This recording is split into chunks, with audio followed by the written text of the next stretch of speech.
Hi, everyone. Thanks so much for joining us today for Humanities at Play.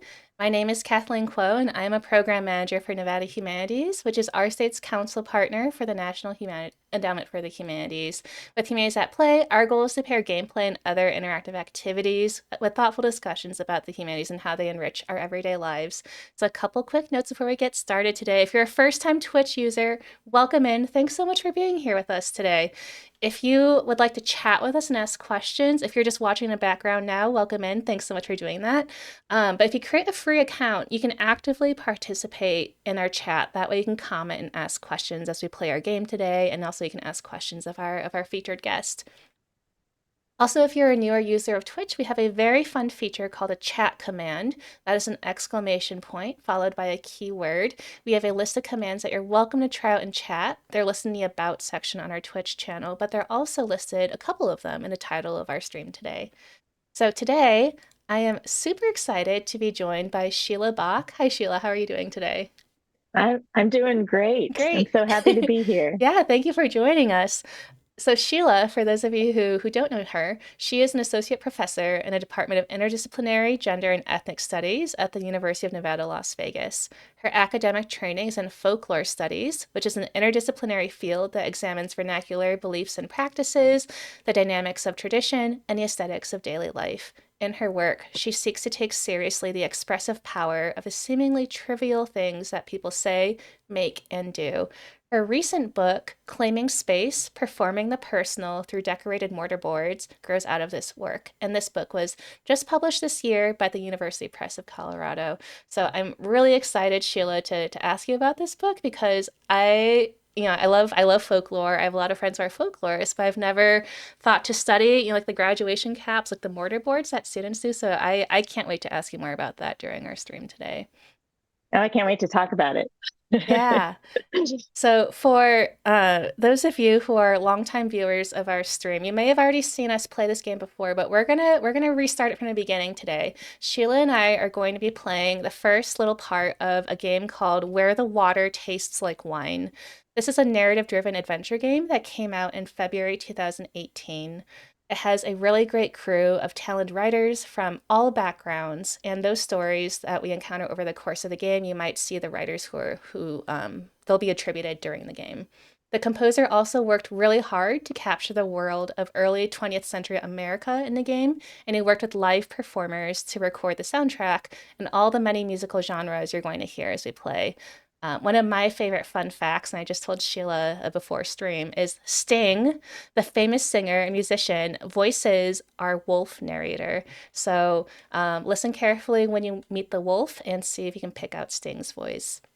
So And I love really, that. And I just want to know like how that happened, right? Like what is the yeah, sequence of events to led to Sting being the narrator? right. Yeah, It's how do you get a amazing. hold of Sting and ask him to, yeah, be a part of your video game? Like, yeah, does he play Yeah. And video and games? what compelled Sting to say yes? Right. I love that. Yeah, so I think this is really a dream game for folklorists and storytellers, anyone who loves good music. I think this is a great game. I'm really excited to play through part of it with Sheila today.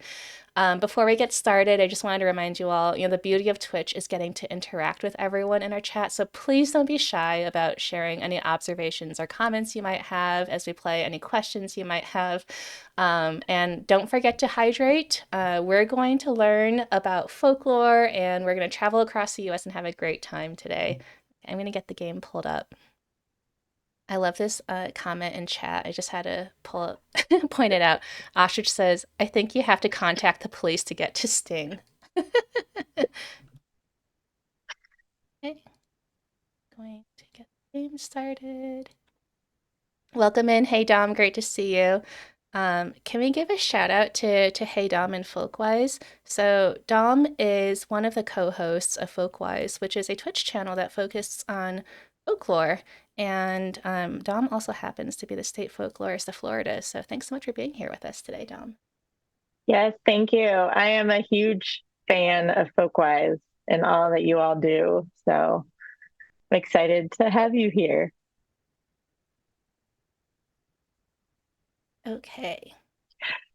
Sneaking into chat at work. Absolutely encouraged. So we're gonna start this new game. If the sound needs to be changed, just let me know. start a new game.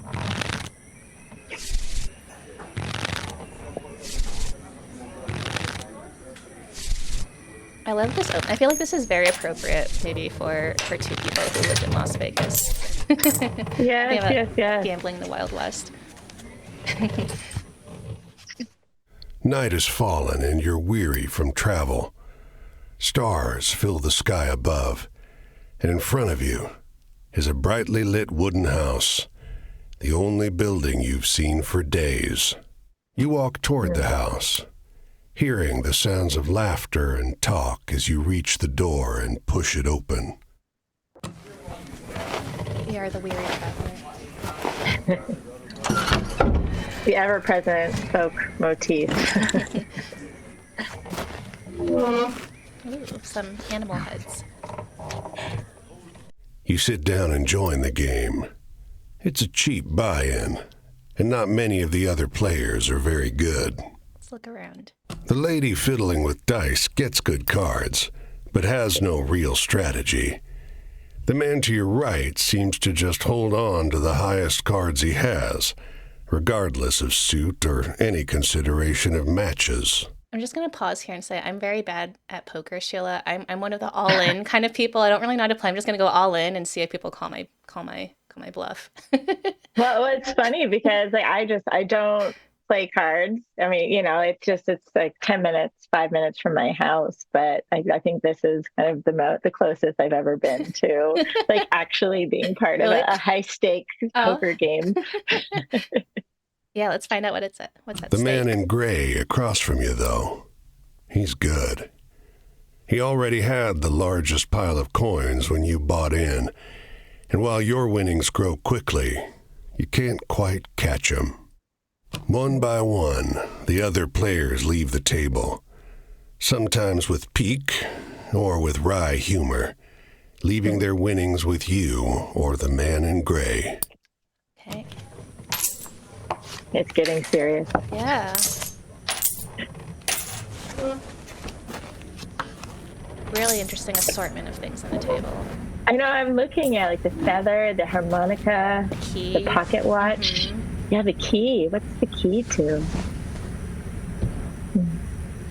Finally, it's just you and the man in gray. He looks at you, full of humor, and winks. Last hand? I'm in. He deals, you draw, and look at your hand. It's good. It's great. The best hand, in fact. A royal straight flush. Spades. Aces high. Nothing can beat me. All right. But the man in gray pushes forward his whole pile. You're not sure exactly how much it is, but it's more than you've got. You can't match that. Wait, that's my strategy. Okay, I guess we're folding. I thought we had a good hand. Okay, we're folding. The man in gray stops you. Now, if you like, I'll let you wager your word. I know you'll be good for it. Just promise you'll pay the debt, however I ask. Okay, should we say you have my word, or do we need to check our cards? You have my word. Okay, you have my word. The man in gray smiles. All right, then. I'll call. Show him. All right, we got a good hand. Yeah. Ooh. Oh, Let's seal this in blood. I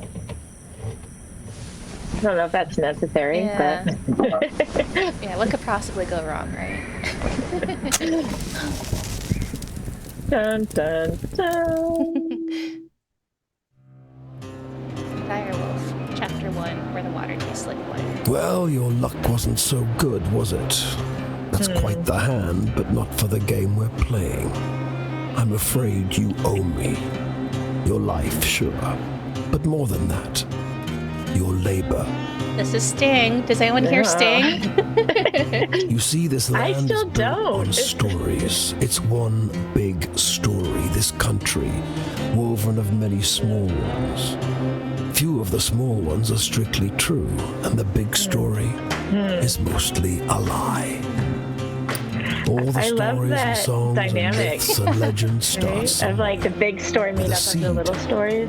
As they're told and retold and passed around, they grow and change to become the stories we Isn't know. this is such a folklore game. Yeah. Like I feel like this is Yeah. exactly it. You know, all stories kind of get shared and evolve and Yeah. move around. I love this. And they're both like true and not true at the same To pay time, your right? debt Like to it me. coexists. You'll be Exactly. carrying stories, finding the seeds first and then spreading them, telling them onwards so they can begin gaining strength. This is no light Ugh. task. Stories are heavy. Okay, so our character is Oh, wow. tasked with carrying stories. I love that. Wow. Dom says he looks like me when a 3 p.m. caffeine break starts hitting. Most of the stories you'll find will be small seeds. They might be true, but they'll grow wild and unbelievable with the telling. The more important stories are the true ones, the ones people will tell you about their own lives. Those often get lost in the weaves of the big story. The more true stories you can find and tell, the more you can weave that truth into the big story. Tarnish it a bit, perhaps, but isn't a dingy and battered truth better than a shining lie? Oh, wow. I like that imagery. Yeah. Now, go ahead. You tell me a story. I'll trade you some information about your task. Okay. Alright, so we can pick among these. So we have a story about travel. We could tell the story of a northbound train blinking its giant eyes as it crawls through the night. We could tell the story of the endless series of doors of different kinds, each leading only to more doors. Oh, I like that. And then each one is paired with a different tarot card. Which is really Like interesting. choice, morality. Yeah, this is the world. Heaven, desires fulfilled, wishes come true. Tell the story of the parting of a cloud of fog to reveal a brief glimpse of a land of promise and plenty. The wheel of fortune. Tell the story of tossing a pair of bone dice on a blood-red velvet table. They come up snake eyes and wink at you. And then the tower. Tell the story of a black and gray city where every building is filled with desiccated corpses. Ooh, that's a little bit eerie. But what do you think we should do? Do you want me to go and look through any of these? And any of these resonate with you, Sheila? Ooh, I kind of want to hear all the stories, but what was the one where like the clouds part and give a brief glimpse Yeah, let's of do the this land of one. promise and plenty? You tell the story of the parting. Oh, Your deepest kept going, okay. desires. Your Your deepest greatest wish, heaven? Big rock candy mountain? El Dorado, the promised land, that place just over the ridge where they all say that the water tastes just like the sweetest wine. we picked the choice that leads right to the title of this game. Great. Love it. Well, I don't know where that is. It's supposed to be somewhere in this country. Ask the people you meet. They're all searching for the same thing. Okay, we could tell another story, or we could exit. Do you want to tell one more, or do you want to move on? Can we look at the one with the buildings filled with Yeah, we can desiccated do that. horses? Yes.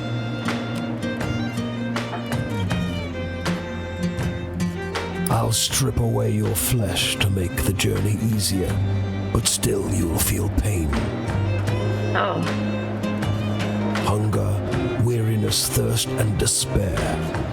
They're all part of stories, the part not often told. You know, I think that's true. I read a lot of like fiction, fantasy. I play a lot of video games, and unless it's built in, you don't always think about, when people shower or wash their hair, or like when you watch movies, like when did you have time to put on your Yeah. makeup, when you're running away from people chasing yeah. you. So absolutely, these are all part of stories. absolutely. And death, yes. But don't worry. As long as your task remains, you come back. Go on your way, Seeker. Maybe we'll meet again, or maybe not. Either way, it'll be an experience for you. Perfect. I'm jealous in some Okay. ways. I hope you find what you're looking for. All right, we're on our way. Hey, yeah, Our flesh was indeed Well, I'm play. gonna scroll my Wow. name on the bare bones of the earth. I'm gonna dig my heels into the ground. 'Cause when that ferryman comes to tally up my worth, I won't leave much behind to drag me down. Yeah. This boat know, was the being song. ransacked. There's furniture piled in the front yard, ammunition heaped under the mailbox, and a crowd of clean-cut men ripping apart a car in the driveway. Yeah, strange. And yeah, in chat, I love the layout of this game. I know it's Yeah. beautiful, isn't it? I love just you have this whole expanse of the U.S. ahead of you while you look for stories. The two heavily Great armed, music. mud-caked women leaning over the porch railing share the same bored grin. One shouts at you. Lend a couple innocent gals a cigarette? I don't know if they're innocent, but I'm or no. I'm gonna say no. Okay, yeah, let's protect you from lung cancer. One of the women wrinkles her nose in disappointment. The other raises a rifle, levels it at you, and shouts, "Bang!" That's not nice. A couple of the men come to take the guns away. Keep that up. We'll move this party down to the station. One's Okay, so Okay. the women, we have a story about women who were arrested for bootlegging. It's this little farmhouse. Oh, there's a city. Let's walk towards this way. Well, I'm gonna cast my stones. Okay, so our goal is to fulfill our obligation to the wolf by finding all 16 characters that are scattered over the U.S. and trade stories until we earn their trust and finish their stories. Okay. I like the idea too of trading stories in order to Yeah. earn trust, right? As kind of storytelling, this kind of connection between people. Right, and I love how the stories, change and grow over time. Yeah. So I don't think I'm going to read all of this out loud, but yeah, this just tells us how to travel around, what happens when we meet characters, and then where an inventory is. Stories as currency. Yeah, exactly. So where's this main? There's a kind of social currency too, right? Okay, so we started out in the northeast of the U.S. We're on the border of Maine and New Hampshire now. I've never been to New Hampshire. Have you? I have when I was a kid, but it's been a very long time. I don't have a lot of strong memories of it. So this is Portland, Maine, not Portland, Oregon, which I thought it might have been, but then it said Maine. Okay, let's go here.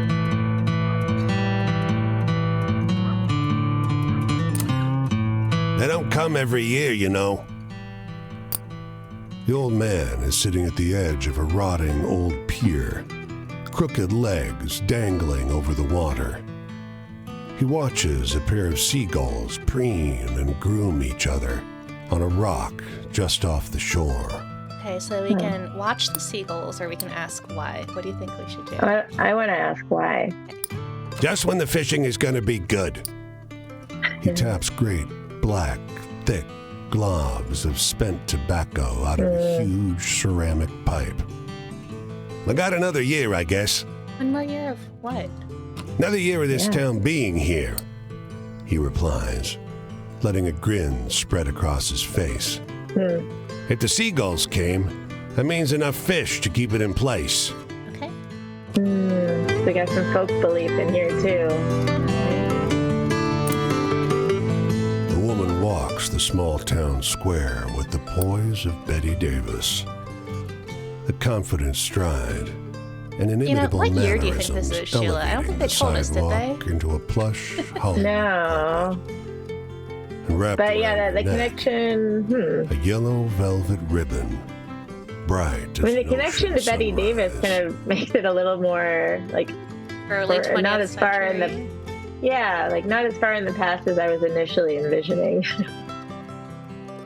You question a well-dressed man parked outside an oyster house. A yellow ribbon around the neck. Prudish woman. I took her on a fine date and she didn't remove so much as a ribbon. Excuse me, can you step back from the coop. That's the spirit. You decide to seek a second opinion. Ooh, is the yellow ribbon, is that symbolic of something? Is this a well-known folk tale? Well, there is this story, and I remember hearing it even as a kid, right? Of the woman who has the velvet ribbon around her neck. I think the story that I remember hearing, it was green, but she would never take it off, right? And then finally, her husband like takes it off of her while she's sleeping, and it makes her head fall off. And it was like this horrific story. Have you heard that before? I have, and when you mentioned, it's like, where did I hear this from? It's funny, right? Like, I know that story too. I feel like I also heard it as a child, but I learned it in school. Did I read it somewhere? Like, I remember it being as part of the kind of compilations of scary stories for kids, like scary stories to tell in the dark. But, at the time, I mean, it was really horrifying, right? Like this notion of just kind of the otherworldly nature of it, right? And kind of the like unexpected monstrosity of the woman. But, like now thinking back on it, it's thinking, there's like a different perspective on it, right? Of just, at least I don't know how this one's going to play out, but in that one of just like having the ribbon taken off, like without her consent, right? All these factors at play, it definitely gives a different perspective on kind of the quote unquote like monstrosity, right? Of the beautiful woman whose like body doesn't do what it's supposed to do. Right. And in chat too, a couple people too are saying like, they know the story, but we can't remember when we first heard this. So You talk with a waitress smoking outside a diner. Something funny about her. Just showed up one day. Doesn't work, doesn't live anywhere as far as I know. Just around. Myself, I'd love to know who made all her beautiful clothes. Okay, should we approach the woman or ask around? I'd be curious to ask around a little bit more because I want to hear like what people have to say about her. A longshoreman watches stevedores load up a crane. Yellow ribbon? That woman's dead. Ghost dead. Buddies of mine, they've seen her all over the Atlantic for decades now. Okay. So we didn't get to chat with her. That's okay, but we learned a little bit about her. This little lighthouse here. You can see storm clouds on the horizon, and you don't relish the thought of being caught. So I love that they really are drawing upon like real life, like folk story. Like these aren't just written for the game. You find the lighthouse open collective with a daunting staircase before you. Climb up. At the top of an ornate wrought iron spiral, you're breathless and feeling the strain on your knees. Rain already batters the walls outside. You can only knock on a heavy wooden door leading into the upper level. Muffled voices and light seep in beneath the door. Looks like we got a visitor. Sounds like a man's voice, deep and rough. Well, behave yourself. I'll open the door. Another man, this one with a higher, more sonorous voice. I always behave myself. He feigns indignation, but his tone betrays affection instead. The music just changed. I know, like what is happening in that room? After a moment, the door unlatches from the inside and opens. The man before you is tall and muscular, with a hint of a paunch beneath his wide chest. The heavy iron knob on the door looks nearly dainty in his huge hand. Didn't want to be out in this rain, did you? Come in. Okay, let's step inside. Despite the rough exterior, this room looks like a well-appointed parlor. There's a rug on the well-trod wooden floor and an enormously plush couch. And sat upon it is a stocky fellow grinning through a great hazel-colored beard. Tea? He offers, hoisting a teapot. In chat, Silver says, I'm loving the words used. Very descriptive, paints a good picture of everything. Yeah. A hazel-colored beard. I feel like hazel. I think of eyes. I've never heard of a hazel-colored beard. Yeah, me neither. Should we ask, been here long, or it must be lonely up here? We've been here long. Seems less judgmental. A few years. The tall one sits on the sofa, wrapping his arm casually around the other lighthouse keeper. 5, says the smaller, but by no means small, man. That long? Time flies. We traveled together before that. You must have some good stories from the road, huh? Well, we just started, but yeah, we have some. Yeah. We have like maybe 2. We have 2 You stories. wake up the next morning on their old sofa, still warm from an excess of tea. And cakes? There might have been little cakes. Prodigious snoring rumbles in from the floor above you, and you quietly take your leave. This is a strange encounter. So Yeah. maybe this will grow and evolve over time because it seems like the beginning of a story. Oh, we can hitchhike. Yeah. Let's go to Boston.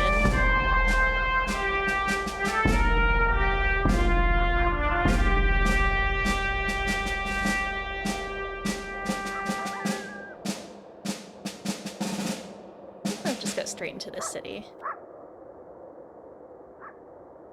Dear Boston. Red brick, green trees, blue sky. In this weather, Boston's beautiful. That is, until you make your way deeper into the city and get lost among the cramped, winding, shadow-haunted old streets. Okay, so we could explore, earn money, go to the train station or store. Maybe we should explore. We don't Yeah. know much yet. This city is like no other you've been to. Crooked streets splay out in a maze of narrow passages, no two alike. Soon, you find yourself in twilight, utterly lost. Bright light crests around one corner, a car approaching. I love the story about how Boston is built on like cow paths, right? Is that like why all those streets are so like winding and it's Oh, not I easy didn't know that. Yeah, I lived there for 2 years. I didn't drive though. I only ever took the bus or walked around. But I just remember there are a lot of like little side streets and it's like, yeah, it's funky. I remember like while visiting, like I got lost kind of driving around, right, and kind of trying to find my way where I was going, but I didn't know anything about why it was designed that way. Yeah. Let's hail the taxi cab. Compelled by the cold Give us and somebody to talk foreboding to. night, you don't question it as you drag your bones into the cab. But you realize immediately how strange the vehicle is. It's a sleek thing, like a shallow parabola gliding over the street. I've never heard a vehicle described as a shallow It's a parabola. shallow parabola. I have to think like what shape does that? Does that have really interesting. Where to? He asks. You have to stop and think. Eventually, you name Boston Common, the only landmark you know in this town. He peels off silently. You feel the car move before you hear the engine. Okay, let's look out the window. He takes you through ever odder streets, flanked by painfully clean, gleaming buildings and signage for businesses you don't recognize. Even the air seems different. It doesn't smell so sharply of gasoline and coal. It's Eventually, interesting how you come they to a haven't given stop. us an opportunity to talk to the driver. Yeah. I would imagine that the driver would have some stories Yeah. to share. Yeah, all we get to do is just sit in his car and pay him. Let's pay the driver. The fares in glowing numbers above his dashboard. It's much too high. Surely a mistake. No charge, he Thank insists. you, the beach. You look like you need a break. And then you find yourself on the curb at Boston Common, under thick moonlight, in a city much as you'd left it before. What just happened? So he took us on a trip around the city and then dropped us off. Dropped us off. And okay, Oh, okay. You were wondering why he wasn't saying anything. So we found the story of the odd silent taxi cab. Oh, okay. Yeah. So the geek Okay. says the narrator So voice he's is incredible. It is. Yeah. So like the driver was like thwarting our expectations, right? Where we're kind of expecting this talkative, chatty person to regale us with stories. Oh, Nature Fran, welcome in. Thanks so much for being here. Nature Fran writes, the cowpath story was told to me from my college roommate about his father who grew up there. We were having folklore happening right before our eyes. Thank you for sharing that. Yeah, I don't know where I heard the cowpath story either. I don't know if I read it somewhere or where it came from, but I just know it. Yeah. So we could earn money or train station. This is a reminder that even skeletons have to pay. Yeah. Yeah, it's earned money. You wander the streets of the city looking for a way to make some cash, so we can panhandle or we can look for work. Look for work. Okay.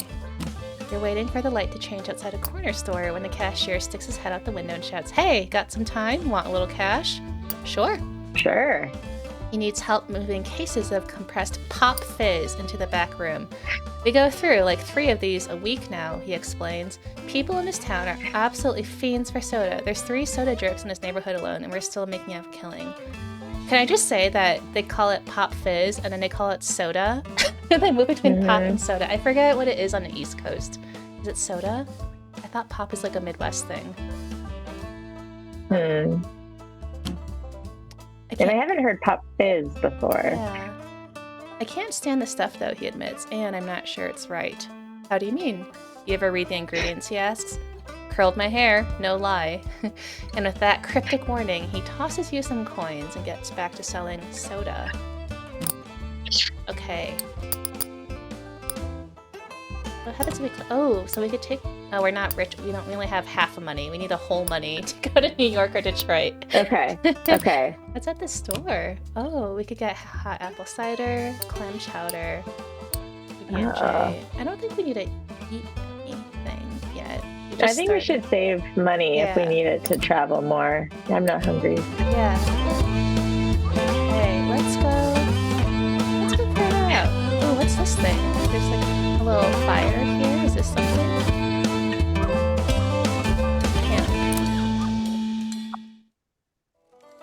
Oh, it's one of those stories that they mentioned, the characters we'd come across. Hey there, stranger.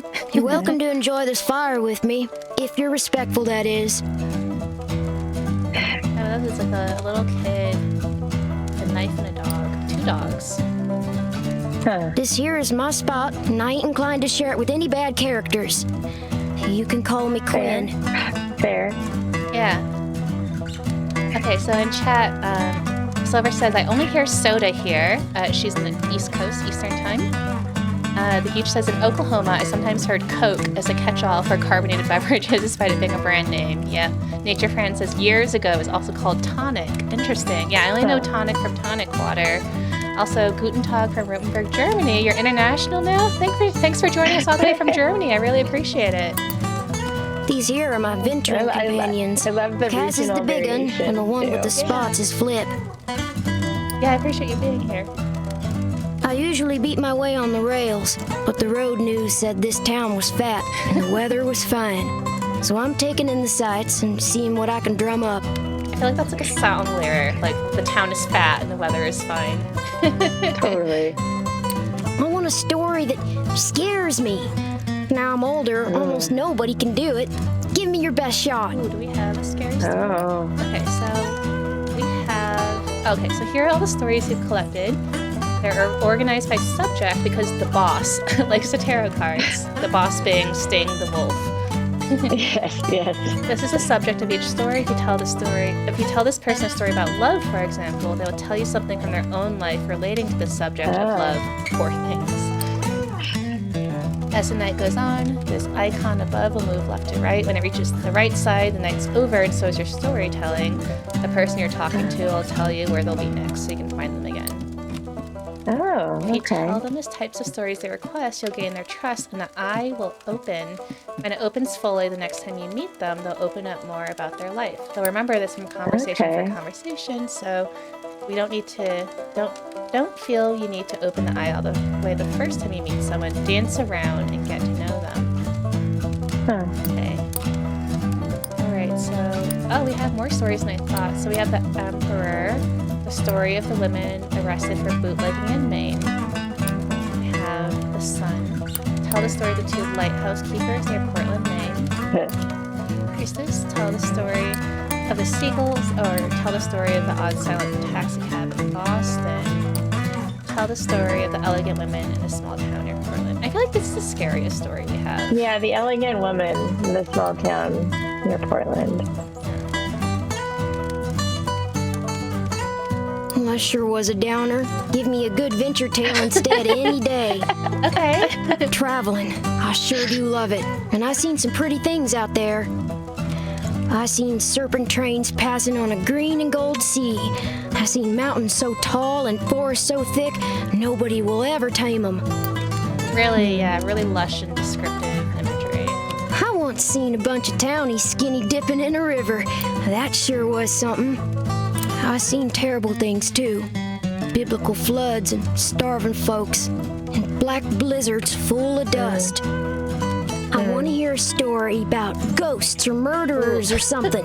Scary stuff. I don't know if it had any murder stories. Well, I thought that the elegant woman was a ghost. Yeah, maybe if we had Right, spoken so- with her, maybe we would have gotten about. Yeah, she was a ghost, but maybe I don't Yeah. know. So, scary story. I feel like Let's see. either the taxi cab or the bootlegging story. I guess let's try the bootlegging Yeah, story, I guess. let's find out. Not sure I quite follow that one. I Authority, feel like I'm bosses and I'm such. failing these expectations. I'm so I ain't sorry, nobody's Quinn. little Angelina, if that's what you're asking. I take care of myself and my dogs. I don't need no jocker looking out for me. So if you're offering, don't. Oh, Shoot, no. I thought I told you to be respectful. You want to keep enjoying my spot or not? Think about that. Hey, tell me one of those exciting stories. Exciting stories. Do we have one? We have the lighthouse keepers. That's not very exciting. No. Seagulls or the taxi cab. Oh. I don't know. Maybe the tax. I don't know. Yeah, none of these are very adventurous. Well, at least we'll find them again. Let's tell the taxi cab story. That was Okay. a little spooky, maybe. Odd. Yeah, not exciting, but Well, that was something. oh, You spin a good yarn. I like that one. What's my future look like? I ain't looking for a traveling companion, if that's what you mean. I do fine by myself, so just stick to minding your own. I'm in the mood for something real funny like. Oh no. This is the only story we're able to tell left, so all of our. Yeah. Let's go with this one. The lighthouse.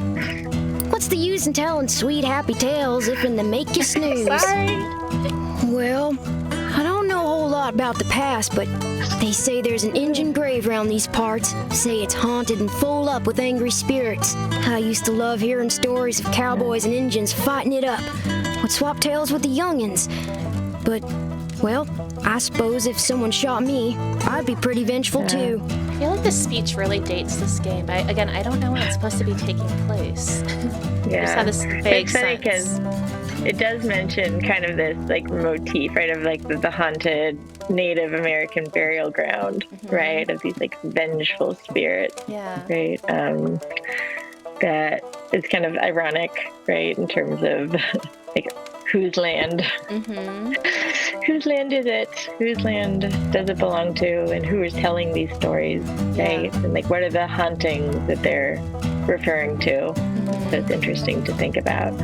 Maybe we'll learn a little bit more, as we travel onwards. Hey, tell me a funny story. Oh, You I don't seem like think you we still have got any a more sense of stories. humor. I know, I'm so sorry. I think that's it. I want a funny story. I think we gotta exit.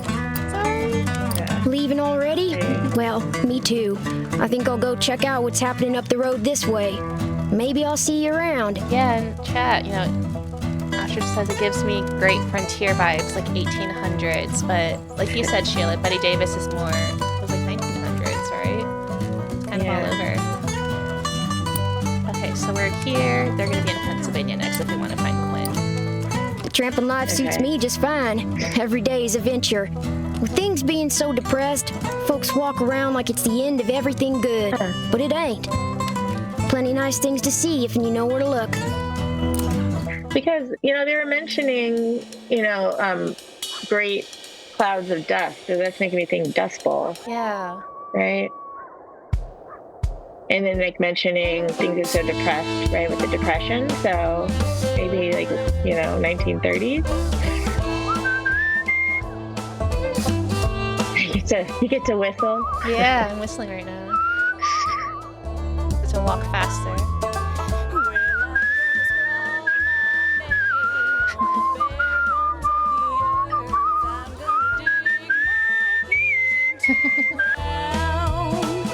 Here, and then we'll stop in here. The women are oblivious to your approach. Their eyes are shut. Their touch, where they hold hands, is gentle. They speak in low tones. One stifles a burst of laughter, but it brings a smile to their faces. "Sorry," says the one who laughed. "Don't be," another assures her. They don't look up.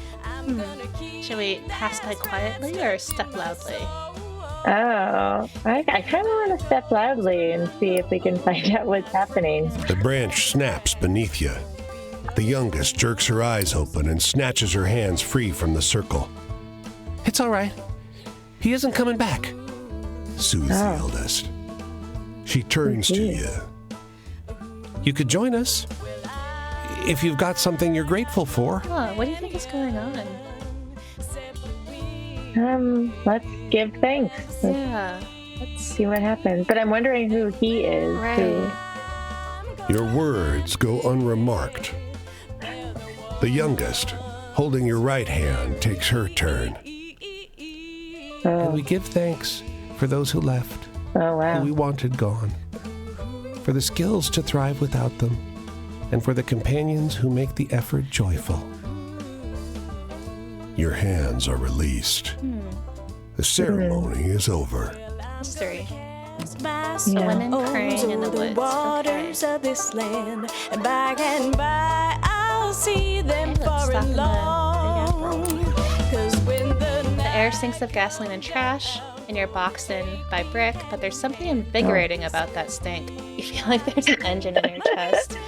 Okay, let's go An engine in your chest. Our skeleton chest, The yeah. engines belch black smoke as the ferry churns gray water into froth. A broad-shouldered figure leans out over the rail, eyeing the skyscrapers on the horizon. Nearby, a man and a woman speak in low, urgent voices. He takes her wrist gently. She is weeping softly. So we could listen to them or talk to the man. Should we listen? It seems like maybe it's like a private thing that's happened. Like a Yeah, private I know. moment. I feel awkward about listening in on this. Yeah, but do we barge in? conversation. Yeah. But I guess talking at least it's a little less surreptitious, right? I Yeah. don't know. Well, the icon changes. I'm wondering what this heart means. Maybe I'll click on the heart option. "I wish you didn't Okay. have to go," she says. "There's got to be work on some of those buildings going up." His thumb skates over her pulse point. "I checked every day for a week. There ain't. I'll be back, though. Got your picture in my wallet, don't I? It's not forever." Let's keep listening. Her words are split by a sob. "Might as well be. My parents didn't come to New York for this." She leans against him, the wind tousling her hair. He pulls her to his chest. "I'm leaving because I gotta go. If there was another way. They stand together, close, quiet, in the stiff breeze. Sad story. Very sad. By unemployment. Well, let's try to earn some money again. Okay. Should we panhandle or look for work? Let's panhandle this time. Okay. You set yourself up under a statue of a man on a horse and lay your hat out on the ground. A few minutes later, you notice a very small child eyeing you from across the plaza. Stay still or wave? Wave. Hello, small child. Returns a nervous smile. A few moments later, you see him walk over to a bench and whisper something in his mother's ear. The child takes something from her. He drops some coins right into your hat and gives you a solemn nod. God bless you, he whispers. That's so nice. Okay, so we could take the train to Boston, DC, or Detroit, or we could save it at the store. I like how a bagel is an option. Do you want to try taking the train, or do you want to keep walking? Let's take the train just to see what happens with that. Yeah. Do you want to go to DC or Detroit? Let's do Detroit. Okay, we're instantly there. What's that weird feeling in the air? Something between dread and frantic optimism, maybe. Everywhere you look, there's looming factories with the churning machines and new unions, they say. Okay. The rain is coming down so hard. It's a wonder the sidewalk hasn't started to crack. You manage to find a narrow patch under a ledge where you can stay dry. A lot of rain. Let's wait out for rain. I've noticed that, A squat man, bundled up in a black fur coat and matching hat, approaches. The thick rain flattens and mats his fur. He squints up at you. You're in my spot. He crows.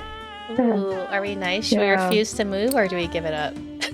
I'll give up the spot. Yeah, I mean, we're a skeleton. Averse. Yeah, we don't have clothes, do we? He thanks you as you step aside, back into the rain. You keep walking, hoping to find more shelter. Okay, glance back. Now that you see the man from a distance, you're not sure the fur is a coat.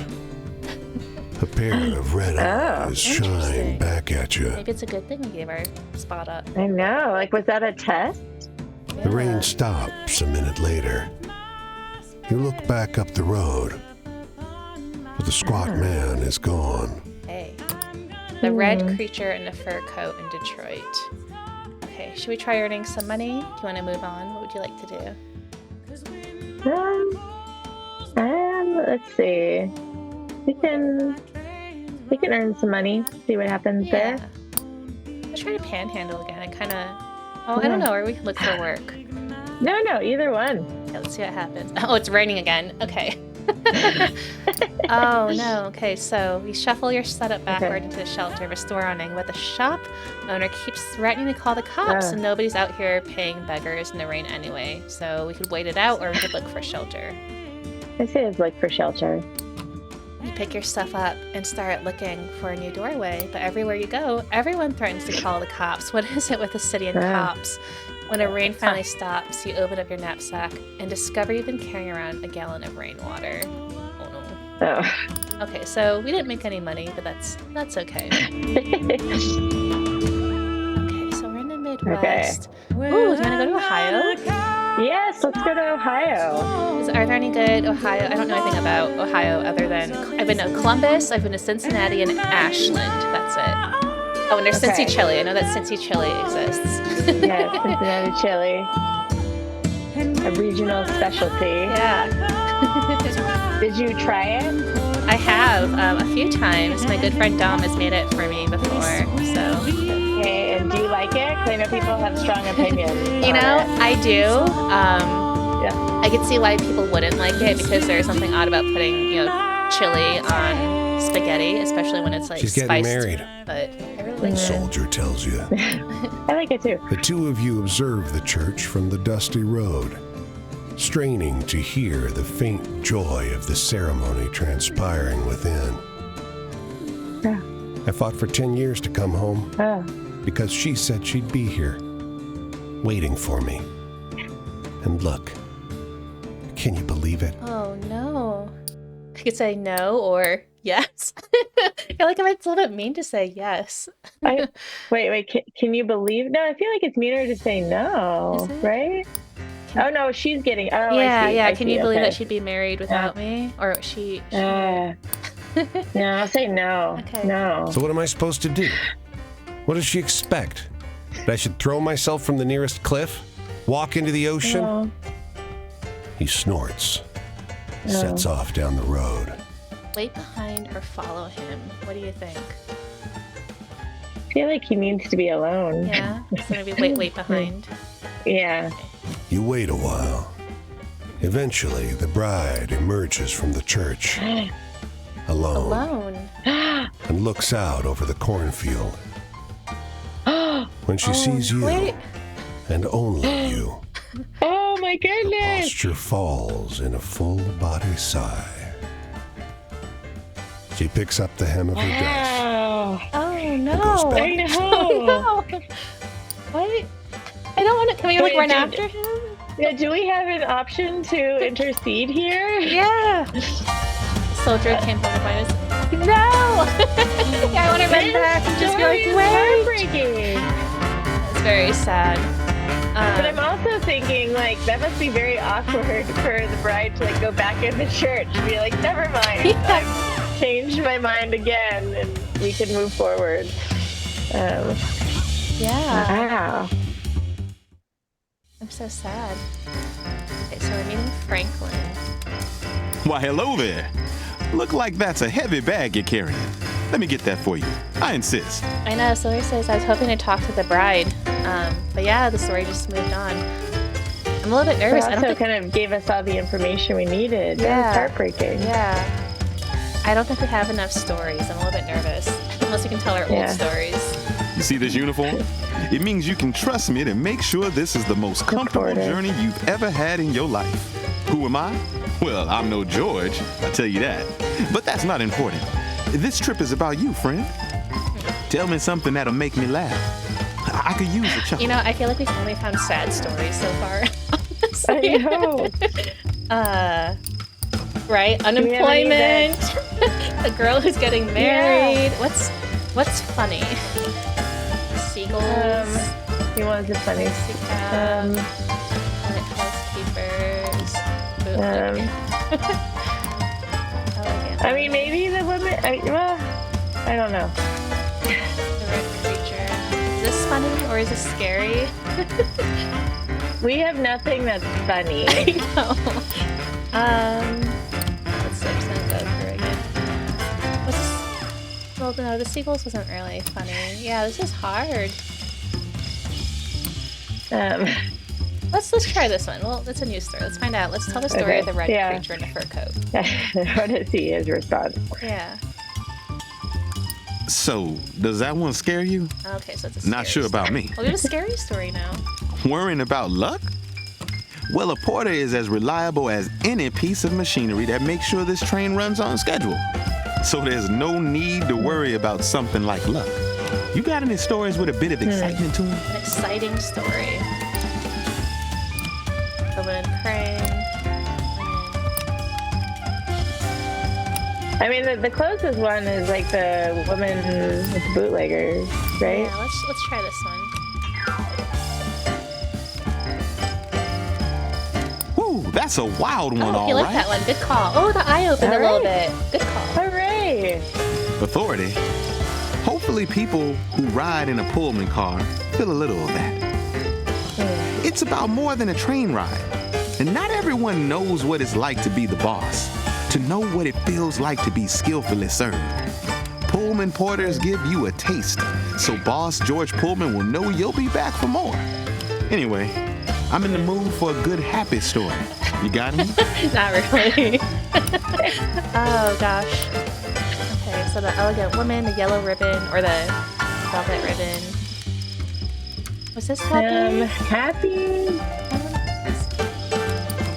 This I is mean, definitely maybe not the happy. Yeah. maybe the women praying in the woods because they kind of got out of a bad situation. Yeah, we could do this one or the lighthouse keepers. Yeah. Oh yeah, no. The other person referenced that as like a happy story. Was it? Okay, Quinn? Let's try it. And they were pretty happy. They're like a good A positive Yeah. attitude. Yay! That's what I like to hear. Okay. The past, that's right. a tricky thing. Yes, porters may remind you of a certain type of way folks of our type used to be. There's no fighting that, just happily working past it. You got any stories with a bit of excitement to them? Not really. You already asked for that. Yeah. We gave you all we had there. What's exciting? Maybe I'll try the ribbon story. Yeah.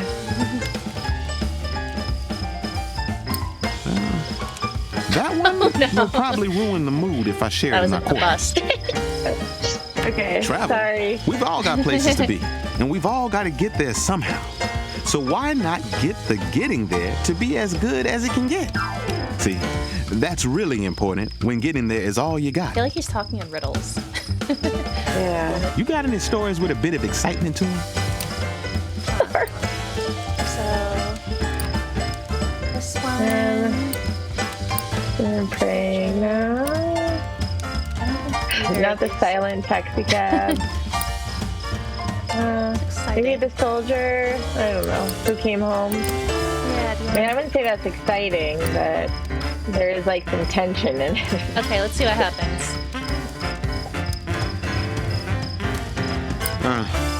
You might not be telling that one to the boys, actually. Love, I try my hardest to put all my heart into my service. But truth be told, I've never seen anything more touching on a Pullman train than a maid who knows how He to treat a loves little his baby train. just He really right. loves it. Yeah. Another night over. I surely did enjoy all those stories, though. Maybe next time I'll Oh, let that's down my nice of hair a him. bit. Okay, I'm What do you glad. say? You must excuse me, friend. What kind of porter am I saying this trip is all about you, only to start talking about my own damn self? But enough of my indulgences. I hope I see you again. Okay. So I think let's wrap up walking around. Let's go to Columbus and explore that area, and then I think we can take a break and move on to the second part of our stream. Okay. No, Columbus is a good place to kind of settle in. So, yeah. I'm a little bit sad we didn't get to make it out to Vegas, but at least we're gonna end in Columbus. Yeah. I think there's 3 things around here. Yeah, let's do these 3 and then we'll wrap up. Okay. Okay, the policeman in a truck on his corner is having a pretty wild argument with someone on the other end of the radio. No, he keeps saying. No way. You listen in as the man on the radio finishes a wild story about the soldier who journeyed 20 years for love. You know the story. Oh. Wait a second. I swear this is what happened, the cop over the radio insists. That's when it clicks. You know the story. It's a stranger version of the story. The soldier came home to find his girl getting married, but with some bits left out to replace. Ain't true. The cop in a truck says if only he knew. Oh, that's cool. It's so cool that we got to find the story. Moved on to the Well, you Midwest. can kind of see how it, changes and adapts as it's told in a new context. Yeah, So super I cool. wonder if, like, down the road, when someone asks for, like, an exciting story, like, we'll be able to tell that one, and it will be, like, heard as something kind of more exciting than it was by the porter. We'll find out. Yeah, this is really, I love that. Barn and silo have seen better days. One big storm might bring the whole structure down. A man hollers. Ken? Ken? I know you're here, boy. He sees you and lopes across the field toward you. You seen a boy around? About 14? Oh, no. I haven't. He sighs.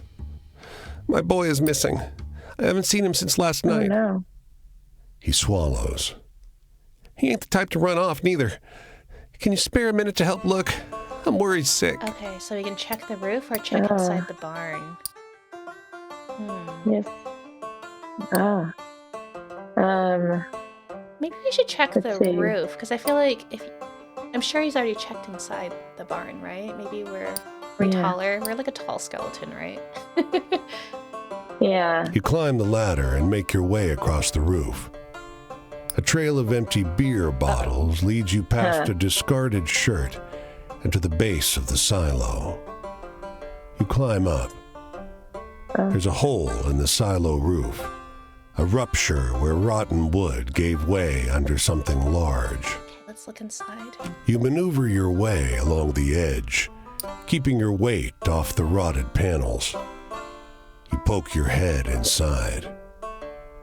He's there, half submerged in the grain.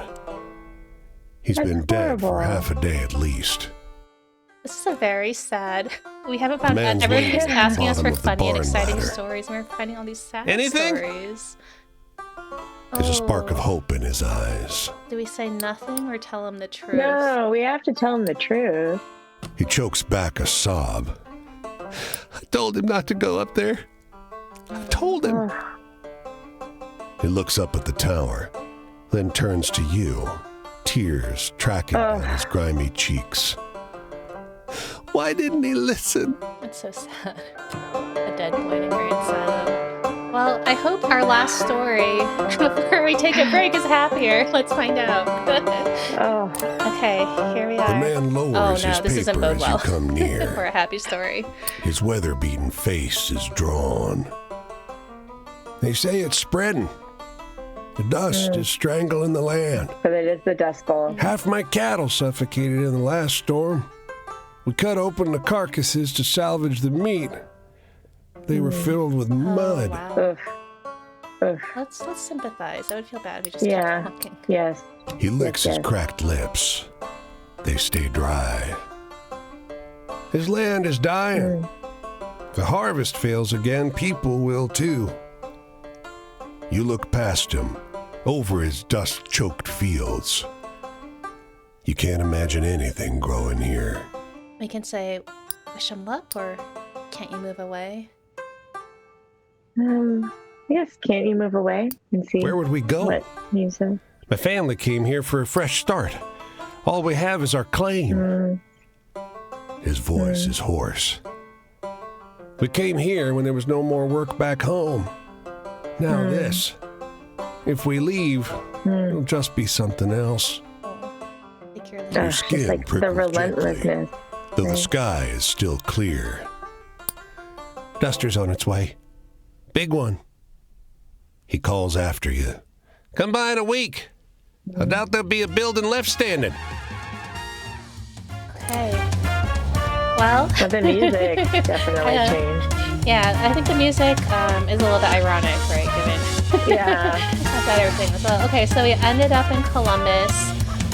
Let's take our 3 to 5 minute break, and then I'll be back here with Sheila for our Q&A. And I'm really excited to talk to her about folklore, about her work at UNLV, about her new book. So don't go anywhere and come back with more questions. We'll be back in just a few minutes.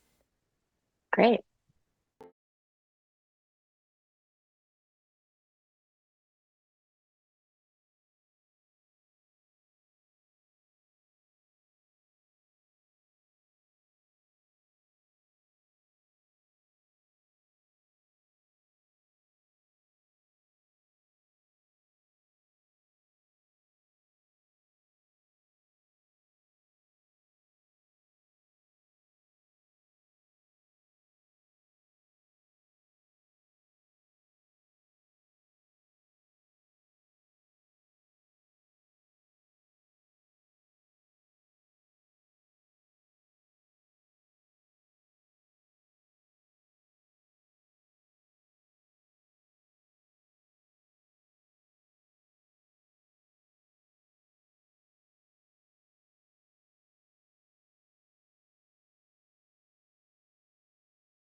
Hi, everyone. I hope you had a good break. We are back with Sheila Bock, who is a professor at the University of Nevada, Las Vegas, and a folklorist who we love.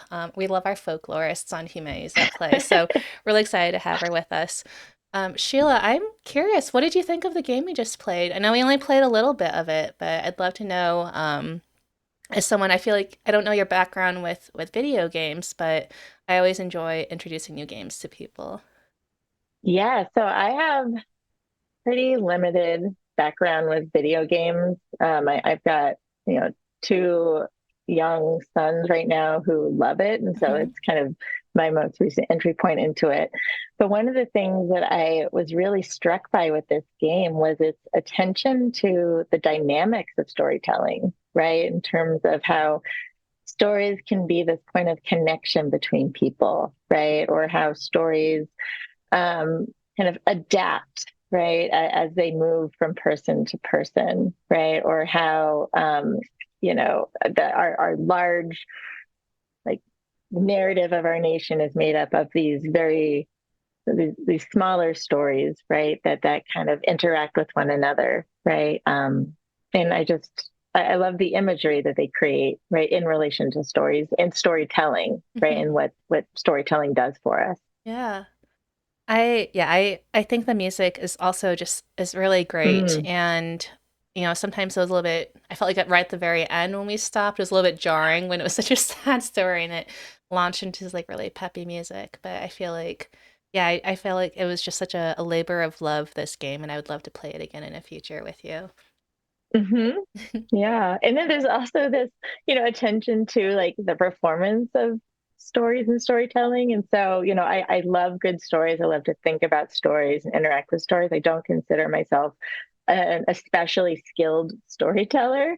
And so, I was just feeling it when they would ask me for a story. And then, I'd be like, okay, that one. They're like, all right, well, it wasn't the best, but I was just like, Yeah, oh, you feel like we're trying our best. I Yeah. know I'm trying my best here.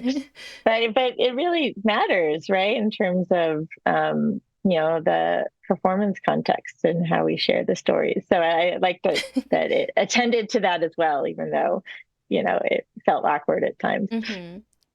Well, I guess I wanted to kick off the Q&A and interview part of our stream with one of our favorite questions to ask our first-time guests, which is kind of our origin story question. I would love to learn more about sort of what set you on the path to where you are today. So, you're a Mm, professor at UNLV. You've studied folklore and anthropology. Of course, you love stories. You love the everyday.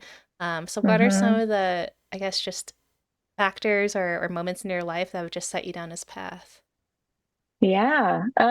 So when I was an undergraduate, I was majoring in anthropology, and I was particularly interested in cultural anthropology because those are the classes I was really struck by how those classes provided these entry points into thinking about the ways in which culture shapes people's like beliefs and perspectives, right? And so I was already interested in that. And during my last year as an undergrad, I took a class with a folklorist named Alan Dundas, and it was an introduction to folklore course. And like thinking back on that, right, I was really compelled by this topic of folklore. And I think what made it so compelling to me is that it kind of brought together that attention to, culture and the kind of the social science perspective of it, but it put it in conversation with the humanities, right? And it really took seriously and attended to the ways in which how we make sense of the world in our kind of beliefs and our perspectives and our ideals take some kind of tangible form, right, and the things that like we make and say and do.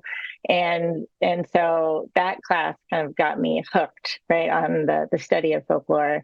So I applied to graduate school, and I ended up pursuing my MA and PhD studying folklore at the Ohio State University in Columbus, Ohio. And there I got to work with some really great folklorists. And my folklore is a field that encompasses kind of a wide range of expressive culture, right? And I'm drawn to all of it. I think all of it's fascinating. But when I was in grad school, I was particularly interested in kind of thinking about stories and storytelling, right? And like personal narratives in particular as a genre. Um, and, part of it is, any kind of storytelling, even when the stories are true, right? And we're not like trying to embellish it, is inherently this act of construction, right? Or this act of selection, right? And so I've always been interested in how people kind of give shape to their experiences. And so, for my dissertation, I was doing research on, I was looking at community health education programs in Columbus, Ohio, that were geared towards communities that were deemed as kind of particularly at high risk for type 2 diabetes. And, one of the things I noticed in these programs is that there's a lot of storytelling, right, where people would talk about their own experiences or experiences of people and their families. And I became really interested in thinking about how those stories took shape, was doing some kind of educational work, right, within the communities. And I was also really struck by how those stories created opportunities for kind of more critical engagement with the more like institutional, formal, official kind of medical information and public health messaging that people were getting. So as I was working on that, this job came up at the University of Nevada, Las Vegas, that did not have a folklore program, but it was for an interdisciplinary studies position. Because I it was integrating, folklore studies with, ideas about health. I was like, yeah, well, let's give it a try, right? And I ended up getting the job here, moving out west, and finding myself in the Department of Interdisciplinary Gender and Ethnic Studies at UNLV, which I love. That answered a little bit, I think, another question of mine, which is sort of like, yeah, how does your training sort of, integrate into that department? So you teach a lot of really interesting classes, and I'm just wondering, yeah, if you could share a little bit about some of the courses you teach for your students. Yeah, so in the Department of Interdisciplinary Gender and Ethnic Studies, I teach primarily in the Interdisciplinary Studies program for students who want to be able to take coursework that extends beyond just particular fields of study, right? And so they're able to kind of craft their own individualized course of study that integrates 2 or 3 particular disciplines across the institution. And so the classes that I teach for them are more research methods courses on like how do you integrate these different perspectives into kind of a coherent research-based project that actually can go on and kind of do work in the world. And then I also teach courses in the Honors College. The first seminar I taught was a course called Interpreting Illness. And so it was effectively a course that looked at the different ways in which people tell stories, right, about health and illness, both in relation to personal experience narratives, but, and this was before COVID happened, but, we also looked at the ways in which, epidemics and pandemics like the HIV AIDS crisis and the cholera epidemics were constituted, right, and given meaning through the stories that were circulating, right, the legends and rumors. And so it was really interesting. The last time I taught that class was in the fall of 2020 when we were in the midst of it, Yeah. right? And that was the first time that a lot of the times the students were really thinking about the case studies we were looking at is not this kind of distant thing, right, that had already kind of been dealt with. But, we're looking at these issues in real time, right, which was a really kind of compelling thing, right? And this was even before the vaccine came out, right? And just kind of thinking about how and why people, choose not to, use vaccines? Like what is the thought process behind that? So that's the interpreting illness class. And then another class I've been teaching for the last few years in the Honors College has been a class called The Expressive Culture of Death. And the students and I actually joined when the stream on Halloween, right? When you and your guests were playing Mortician's Tale. But, that is really takes a folklorist perspective on how the phenomenon of death captures the attention of the living, right? And how the expressive culture surrounding death create opportunities for, personal reflection, community building, critique, and political action, right? And how people make meaning of this phenomenon, right, in their lives. So it's fun, and I learn a lot in the process, which I really appreciate. Mm-hmm. And so you just spoke about illness and death, but your book, which just came out, is I guess about, I think neither of those things. It's about mortarboards. Can you tell us about your book? Absolutely. Yeah. I mean, when I was in graduate school, I had the aspects of folklore that I was researching. As I mentioned, I find like everything fascinating. But during my first year as a new faculty member at UNLV, I was attending the commencement ceremony. And at this point, I was new faculty member, so I didn't know any of the graduates. And, I'm always kind of a fan of the pomp and circumstance of these types of kind of ritual ceremonies, but, it was also very long. And so, I found my attention kind of straying around, and I very appreciatively, my eyes caught, or, I was struck by the ways in which graduates were decorating their caps. And I just found them delightful as they were walking by, right? Because some of them were very kind of artistically impressive and beautiful. Some of them were very, personally, poignant, and some were just hilarious, right? And so it was just like really great kind of punctuations onto the kind of the experience of attending the commencement. And so, I would go to them twice a year. And after a few years, I started thinking like, these are actually engaging with some pretty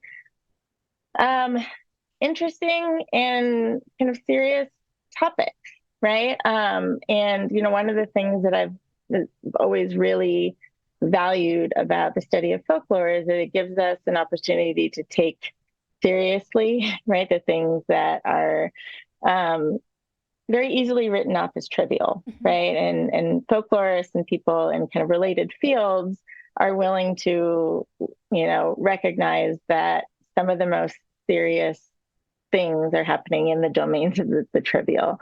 And so I decided just to start documenting them in more earnest. So I was working with colleagues at the Center for Folklore Studies at Ohio State to kind of create a digital archive for it.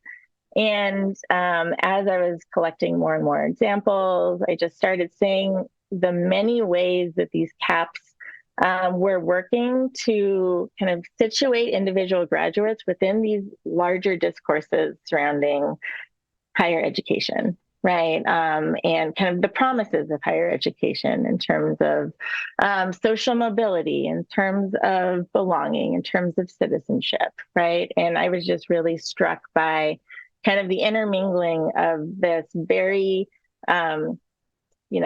culturally important ritual, right? An affirmation of education, as well as kind of these seemingly trivial sites of, only personal expression. And I was interested in what types of communication were happening in those spaces and how graduates were,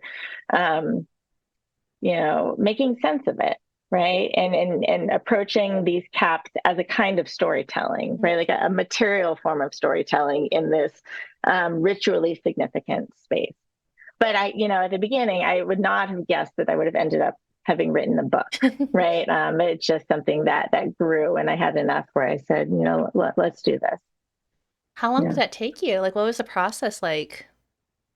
I started documenting toward the end of 2016. Okay.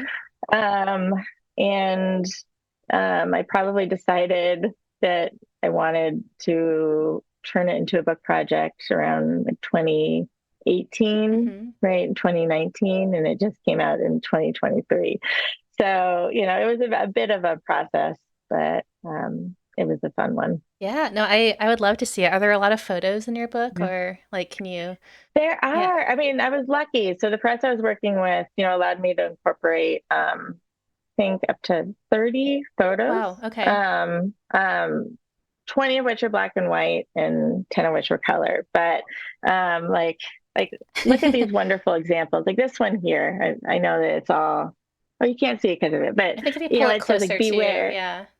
A little closer. Yeah. Where it says like, beware bad hombre with degree, right? Like there's just these like wonderful examples, right, of how, they are both, these sites of immensely personal expression where people are really embracing kind of the very real personal accomplishment of having, invested like the time and the resources to get this degree, but also, how it's very much in conversation with these broader political discourses, right? And this one is a very, explicit connection, but, there's a lot of other more implicit connections, right, to kind of the underlying promises of the American dream, which are really central, right, to this enterprise of seeking out, right, and valuing higher education. So is this an ongoing project? Like, are you going to continue to document and add to this archive? I think so. I'm in conversations with some folks at a museum about potentially, doing more field work and, potentially training folks, young folks, to do interviews with, other graduates and other students about it, with the ultimate goal of potentially putting together an exhibit, which I think would be pretty phenomenal. So Yeah. I'm interested in thinking about and paying attention to how this tradition may change over time, right? Like what will stay consistent, kind of what new ideas or new iterations or new discourses will kind of come to the fore. I love that you studied this, because it just made me think of, my own graduation. And I guess it just never even occurred to me that you could do that. And then it got there. And I remember seeing some people had like beaded their caps, or like wrote messages, or had like extra tassels, or, things like that. So really makes you and think. and for a lot of folks, there is a kind of a communal aspect to it, right, where like family members have beaded the caps for them, right, and so that there is this it's not just like, individual personal side of expression, but there's a kind of communal aspect to the creation of the cap and the aesthetics of it as well. And I've seen people, use caps as ways of memorializing people who passed away, right? Of ways of, I've likened it to like a page of a scrapbook, right? And to kind of document kind of experiences visually. I've seen people use it very similarly to like a protest sign, right? And so it's really interesting about the different genres it speaks to, right? And it's this very, unassuming, four-sided mortarboard, right? But, the way it gets transformed into, or is approached as this blank canvas, and then it transformed into this really meaningful site of self-expression. Can you share some of your favorites? Yes. Oh, wait. There's a picture in here. Okay. I feel like we're playing a game. Like, tell me a funny one. Tell me an exciting one. I know. I hope I don't disappoint. But like one of the ones is one that like quite literally like stood out to me because it is about I want to say maybe like 10 inches high. And it was like a 3D rendering of the I have $3 meme from like SpongeBob SquarePants. Do you know this? I think if I saw it. Yeah. So let's see if we can see it. Yeah, a little bit. It's Yeah. blurry If you because hold of it, my background. go back. Wait. Yeah, there, there we go. Yes, right there. Right.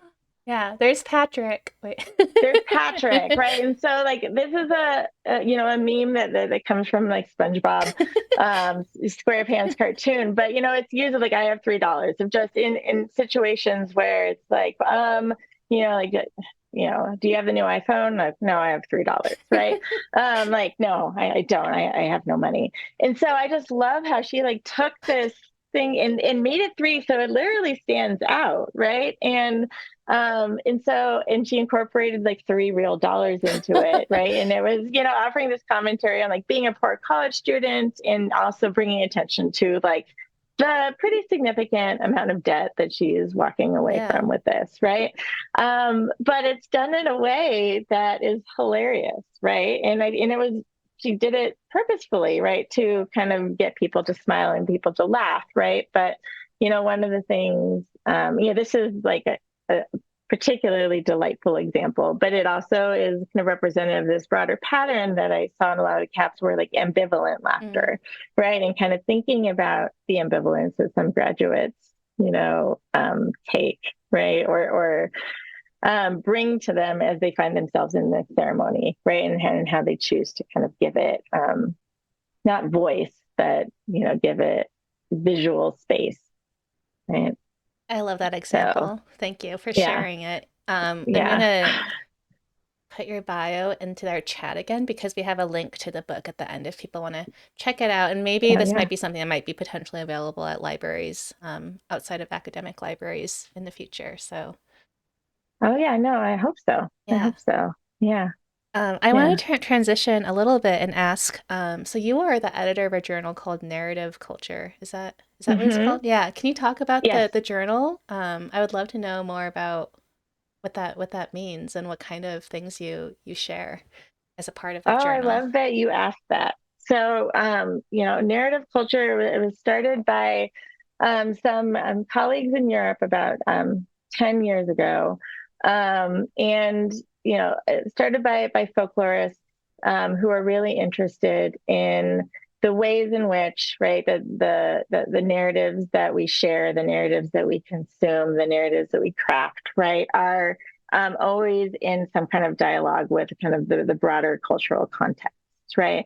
And one of the things that I really appreciate about their initial vision for the journal was that it was very interdisciplinary in scope, right? And that it's saying like we're coming at it, from the perspective of a folklorist, but we're really interested about the different ways we engage with narrative, right, in our lives, right? Whether it is kind of like the personal narratives that are shared kind of in everyday conversation, right, or kind of the grand narratives that we engage with kind of through kind of historical trajectories, the narratives of myth, or the narratives that we find in media or museum curation. And so just thinking about narrative as a inherently cultural phenomenon that has that can help us gain some insight on kind of the human experience. And so I think that the most recent special issue that came out was on like plants and narratives and kind of thinking about the engagement there. I'm one of the incoming co-editors, and I'm working with a colleague, Elohana Seljima, and we are just sent off to the press a special issue on narrative and time and narrative and temporalities, and kind of thinking about the ways that narrative provides spaces for negotiating our relationships to time, right? And so, there's an article on, COVID narratives, right, and how people's relationships to time shifted, right, particularly in the height of the pandemic.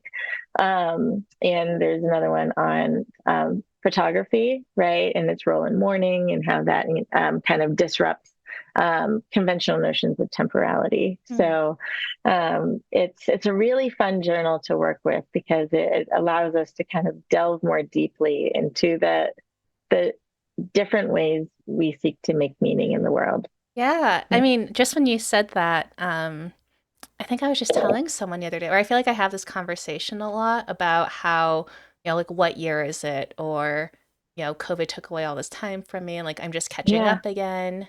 Yeah. So when you talked about, COVID and time and what happened, like that's so important. I feel like I think so many people reference it without realizing that this is, something that you can discuss in even further detail or write about. So I would love to read Yeah. that issue and learn more about what people have to say about that phenomenon. Yeah, because time is, this concept is very abstract, right? And so in order there are very specific ways we give it tangible form, but we're always kind of working within different kinds of temporalities, right? Like, people reference like COVID time, but there's kind of like work time and, like play time and family time, right? And holiday time and vacation time. Hmm. Even thinking in terms of, the climate crisis, people have thought a lot about temporalities and how people talk about not just future generations, but when people make reference to kind of their grandchildren's, generation, right? And how people kind of connect time to their social worlds as well, right? So, time is something that, as we move through our days, we think of this kind of static, taken for granted thing, right? But it's something that's very much constructed and interpreted through these forms of expressive culture, right? And narrative is just one mechanism we use to kind of negotiate and make sense of kind of shifting perspectives on time. But, there's so much to look into, Yeah. right? Again, I'm just thinking about, what I read about you in your bio about how like you really, take seriously like these things that we take for granted or that people say are trivial, but really, are very like central or important to how we go about everyday life. So I'm really grateful and appreciative that, you do take these things seriously. I think one of the worst feelings I've ever had as a student would be, times in school when I was really excited or passionate about like a project or an idea, and then a teacher or a professor would be like, "Well, I don't think that's interesting," or "No, like no, Mm, no one's interested in that," or like, "Why would you want to mm, study it?" And I think, well, everything is really worthy of study. So regardless of whether or yeah. not you might know a lot about it or if it's your own personal interest. So I think the fact that, these are trivial or overlooked, but you're interested in it. I think that's really great. Yeah. I mean, and I think that there's a lot of, power in the trivial, right? And, there's a folklorist, Lynn McNeil, has, wrote about this. And, she wrote about how, people wouldn't do things if they didn't serve some kind of function for them or carry some kind of meaning, right? And so, the fact that there's something that kind of carries on and has some traditional kind of component means that it warrants our attention, right? But at the same time, when things are seen as trivial, they're able to go on without being bothered, Hmm. right? And so that there's a kind of, covert power in the trivial where some real major issues, right, can kind of be grappled with in a relatively safer way, right? Because people are like, oh, that doesn't really matter, Yeah. right? But everything matters in some way, right? Otherwise, we wouldn't be doing it. Hmm. I wanted Mm. to transition and ask, I guess this maybe goes back to an earlier question, or maybe it doesn't, but I'm just wondering about any, like courses or projects or books you might have planned in the future. So we've talked a little bit about how you've taught courses on illness and death. You've written a book on Hmm. mortarboards. Like what else kind of looms on the horizon? Do you know yet? It's okay if you don't, but I'm just curious, like, Yeah, I what mean, other cool, fun things are there to write about and teach? yeah, I mean, right now I'm thinking, I had mentioned kind of that kind of exhibition project that's kind of on the horizon. So that's what I'm thinking about most directly in terms of scholarship at the moment. But in terms of classes, I'm in the process of planning another honor seminar for next fall on monsters and monstrosity. Okay. And so one of the guest speakers I had in my class this semester on the expressive culture of death was Camille Acosta, who has just started a podcast. Oh shoot, I'm forgetting the name. But you know, it deals with kind of monstrosity as it kind of connects with notions of kind of mental health more broadly. So when she came to my class, she was talking about her master's thesis research on La Llorona and the stories that she remembered hearing growing up, as well as she did interviews with different people in her family about their relationship with the story. And this is something I've been thinking about for a while, but the things that we consider to be particularly monstrous, right? Monstrous, um, monsters get their power because they're both kind of human and not human, right? And they kind of blur that boundary. And so I'm really interested in delving into that more deeply with students about what is it that makes monsters scary, right? What are the ways in which we can kind of reclaim the monster, or which like monstrous figures are reclaimed, right? And what is the power in monstrosity, right? In what ways can we kind of think about that as kind of a coded way of talking about difficult topics, right? And the La Llorona figure is such a powerful example of that, right? Where you take this woman, right? The story of this woman who did the worst possible thing, right? And that she killed her children, right? And then she's kind of suffering the consequences of that in the afterlife, right? By having to roam the earth and excessively wailing, right? And there's different versions of the story, but there's stories about her being a threat to small children, right? So she's kind of functions as a boogeyman.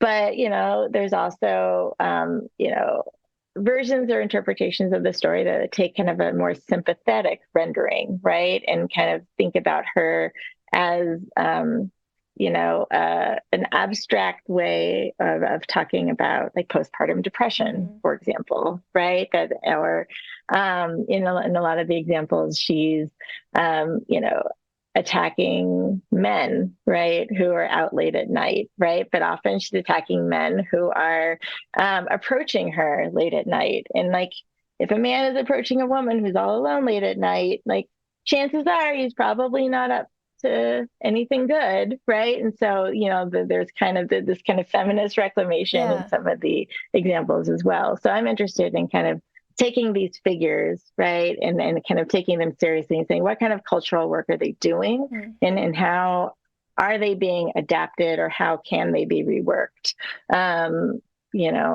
to speak to different types of issues. I love that. Yeah, in chat, Silver says, I like the venture that you're able to take with talking about monsters. And right, I like what you said about, reclaiming, or, finding ways that this can be like an allegory, or how it can relate to something like, postpartum depression, or, with men preying on women at night. And just, there's a lot to think about. Like, monsters aren't just monsters at like first glance. So yeah, and they can be all of these things at the same time, right? Where there isn't like, oh, you're looking at it wrong. It's actually like this, right? That the monster is serving a lot of these different purposes simultaneously, right? And one of the things that Camille Acosta's research does really well is it shows how people's thinking about the monster kind of changes over the course of their life, right? And is very different depending on kind of gender and on and how sometimes it's not even, people don't realize how they're thinking about it until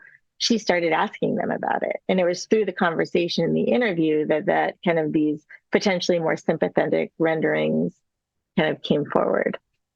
So. Well, that's very cool. And I hope that the class goes well. I mean, I know it well, but of course, you always know if you have any questions, you can email me and we can find a way to do another fun collaboration in your class. Yeah, absolutely. Yeah. Because there's so much to talk about, right, with monsters. Right? So that's on the horizon. So I've been kind of doing a deep dive into reading about that, which has been really fun. Yeah, I bet. Okay, I'm going to ask you another question that we ask all of our first-time guests. There is no right or wrong answer, but Sheila, I wanted to ask, what do the humanities mean to you? Oh, yes. Okay. So humanities I think that humanities offer a way of giving shape, right? Some kind of form to how we understand the world and our role within it, right? So for me, the humanities offer really important opportunities for both reflection and for connection. I think so too. It's, I always like asking this question because I think that, when I was growing up, or I guess when I was first taking classes and I was, a college student, we had the mandatory humanities courses, and that was sort of like the standard, like academic definition. So for me, humanities were just like, oh, it's just like a category, it's a genre. But Yeah. maybe with your training as a folklorist, and I think it kind of aligns too with the mission of what we do at Nevada Humanities, right? It is Mm-hmm. about finding connection between people and about, reflecting on our Yeah. place in the world. And I like that. I think I like knowing that that's part of what I do, in addition to, of course, appreciating and Yeah. working within academic disciplines. But yeah. Yeah.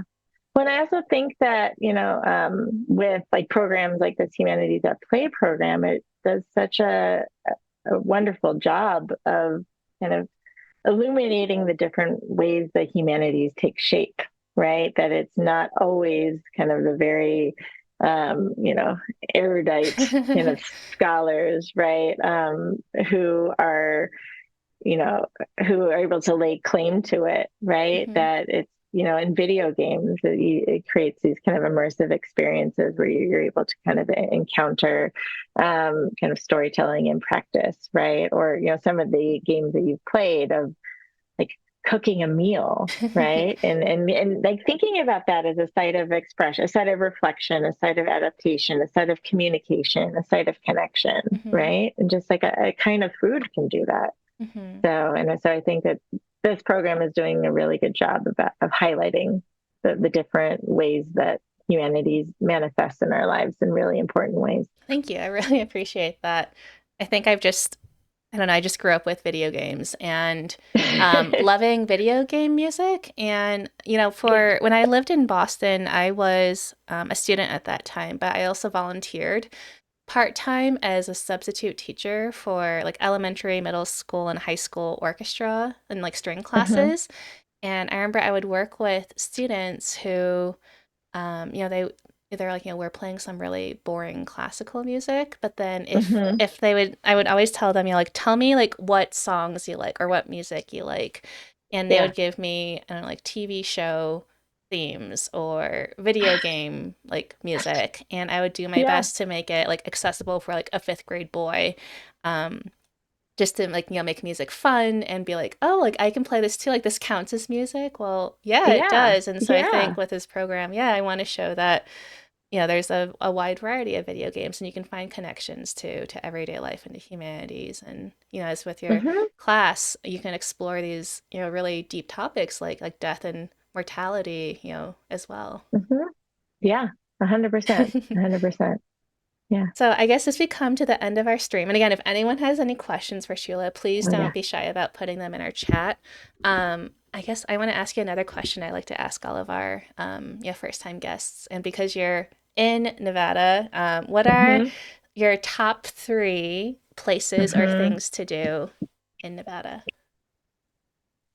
Okay. So I gotta say, I have an aversion to ranking. So It's whenever I hard. have to kind of like do the top, so I'm not going to do the top. I'm Okay. just going to identify kind of like 3 things that I Okay. really appreciate and love about where I live in Nevada.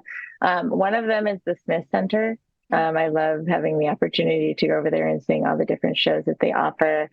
And another kind of related place that I've discovered recently is the Charleston Heights Art Center, Oh, okay. which is in Las Vegas. And I discovered it because, one of my sons is taking piano lessons there. Another one is doing a drama class there. But one of the things I really love about it is like whenever I go there, it's always just a buzz with a creative energy, right? And so you'll find kind of high school students there who are like planning to put on a show, right? Or you'll see people there taking a dance class, or you'll see people there taking music lessons, right? And so that there's just kind of this, like Las Vegas is a place that has a very like polished veneer, right, in terms of its kind of performance landscape. But this is the space where you kind of see it kind of play out in really exciting ways on the community level. And there's also really great performances that happen there. And it's a really great art exhibits that you can stumble upon when you're there as well. So I love the Charleston Heights Art Center. Another place that I think is kind of a hidden gem is the Henderson Bird Viewing Preserve, where we went there. My family went, and at the time we had like a 2-year-old and a 4-year-old, and like the height of the pandemic, that was kind of one of our like godsends, because it was a place where we were able to like go and be outside and explore, and it's free and it's beautiful. And it's really accessible. And so that's a place that is always kind of in our rotation of places to go on the weekends. And it's like never the same, right? And there's Tino the tortoise there, and which is always exciting to see. And so those are the three of my favorite places, but there's more. No, thank you for sharing those. And I agree. It's very hard for me to rank places or to think of favorites when people ask like, what's your favorite album, or like, what are your favorite songs? Well, I don't know. I can tell you what I like at this time, but I don't know if it's my absolute favorite of all time. Or I don't know. I feel way too much pressure at those types of questions, more than is ever intended. But those three are three places that I'm so grateful that they exist right here in Vegas. But yeah, Vegas is really special. And I feel like, after living there, it really is. I think so many people think, oh, it's just a strip, right? That's kind of the first thing that comes to mind. But as you explore, I mean, it's a really vibrant arts and culture, humanity, a lot of wonderful outdoor places nearby, really wonderful food. So there really is a lot to do and see and learn when you're there. Absolutely. Well, is there anything else you'd like to share with us today? No, this has been such a fun conversation. So thank you for inviting me. I've really, really enjoyed it. No, thank you for being with us and always supporting the work we do at Nevada Humanities. I think we definitely need to revisit Where the Water Tastes Like Wine. We should, next time we leave, we're going to leave Columbus. Maybe we'll make our way to the Southwest and hopefully find some less sad stories. Oh my goodness, I know. And I can have a bigger arsenal or a bigger kind of repertoire that we can draw from, so that we can, hold our own in the conversation. And I'm curious, like I'm wondering, we encountered the woman with a ribbon around her neck. I know in a previous playthrough we encountered a headless horseman. Like I wonder if like La Llorona, if she's gonna show up, or like a version of her. So I'm really curious to see like what folk tales and like figures of folklore we'll see next time. That'd be fun. Oh, I know. Yeah, me too. Okay, well, for everyone in our chat, thank you so much for being here with us today, taking the time to listen and learn more about Sheila and her work, and play Where the Water Tastes Like Wine with us. Just as a heads up, we'll be back next week with 2 streams. We have one on Tuesday, December 5th at 3 p.m. Pacific. This is with Jennifer from Western Nevada College. We're actually going to have an afternoon of Jackbox community games, and then with some of the students from the Western Nevada College Gaming Club. Really excited to have them. Oh, cool. Yeah, and then we're going to talk with Jennifer about she's really passionate about women in technology and how to bring the feminine into gaming and just empowering women. So I think that'll be a really, really nice conversation with her. And then on Thursday, December 7th, at 12 p.m. Pacific, we are going to continue our series within a series of Humanities Council guests. We're going to have Marco Buentello from Humanities Texas, who's going to, this is his idea. I've never played it before, really. He wants to play GeoGuessr on stream. So if anyone's heard of GeoGuessr, I think it's one of those things, you might have seen this, Sheila, where you get like a satellite image or like an image of a place in the US or around the world, and then you have to guess where you are. So we're gonna Oh be no. we're gonna be guessing where we are in the world with Marco on the 7th, and then learning more about the work he does at Humanities Texas. So those are our streams next week, and we have a few more in December. But thanks again so much for everyone for being with us. Yes. Sheila, I hope you have a wonderful rest of your semester at Thank you. UNLV, and we'll see everyone next time. Have a wonderful rest of your days. Thank you. Hey, thank you.